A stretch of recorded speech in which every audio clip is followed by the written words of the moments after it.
जय श्री कृष्ण। राधे राधे।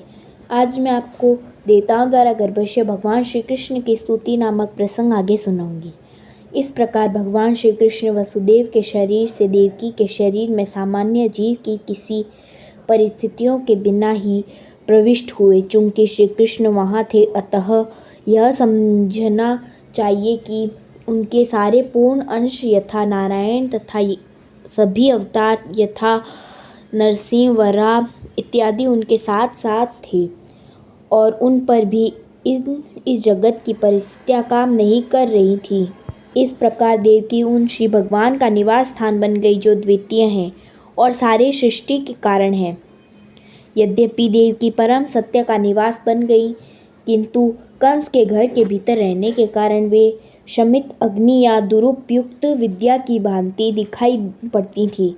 जब अग्नि किसी पात्र में रखी जाती है या किसी बंद घड़े में रखी जाती है तो अग्नि की प्रकाशमान किरणें नहीं दिखती। इस प्रकार से वह दुरुपयुक्त ज्ञान जिससे सामान्य जनता को लाभ नहीं पहुंचता, प्रशंसित नहीं होता। इसी प्रकार कंस के महल के कारागार की दीवालों के भीतर रखी गई थी, जिससे कोई भी उनके उस दिव्य सौंदर्य को देख नहीं सकता था जो उनके गर्भ में श्री भगवान के आने से उत्पन्न हुआ था। किंतु कंस ने अपनी बहन के इस दिव्य सौंदर्य को देखा और वह तुरंत इस निष्कर्ष पर पहुंचा कि श्री भगवान ने उसके गर्भ में शरण ले ली है। इसके पहले वह इतनी अधिक सुंदर कभी नहीं लगी थी। वह स्पष्ट रूप से समझ गया कि देवकी के गर्भ में कोई कुतूहलपूर्ण वस्तु अवश्य है। अतः कंस विचलित हो गया। उसे विश्वास था कि भविष्य में उसका वध करने वाले श्री भगवान का आगमन हो चुका था। कंस सोचने लगा, अब देवकी का क्या किया जाए।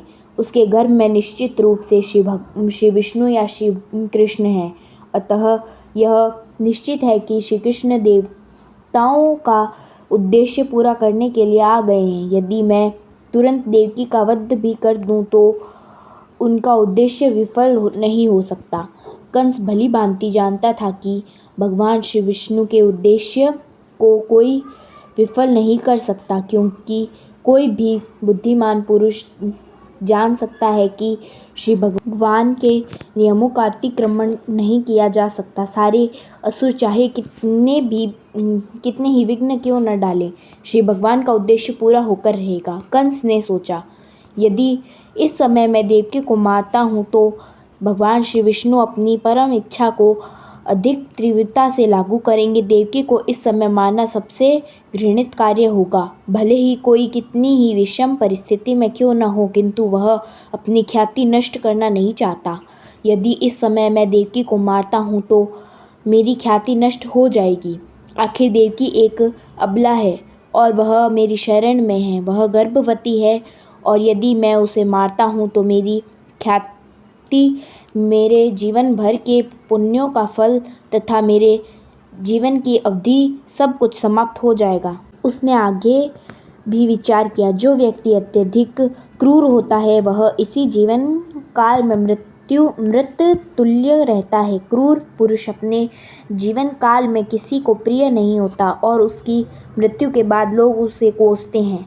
उसी देहात्म बुद्धि के कारण मनुष्य का पतन होता है और नरक के गहनतम भाग में धकेल दिया जाता है।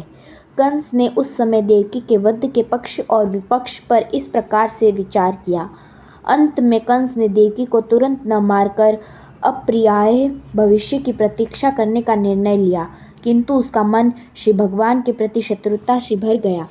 वह धैर्यपूर्वक शिशु जन्म की प्रतीक्षा करने लगा, जिससे वह उनका वध कर सके, जैसा कि उसने देवकी के अन्य बालकों के साथ किया था। इस प्रकार वह श्री भगवान के प्रति शत्रुता के सागर में निमग्न, वह बैठते, सोते, चलते फिरते, खाते, काम करते, जीवन की सभी अवस्थाओं में भगवान श्री कृष्ण अथवा भगवान विष्णु के ही विषय में सोचने लगा। उसका मन श्री भगवान के विचारों में इतना लीन हो गया कि उसे अपने चारों ओर भगवान श्री विष्णु या भगवान श्री कृष्ण ही दिखते।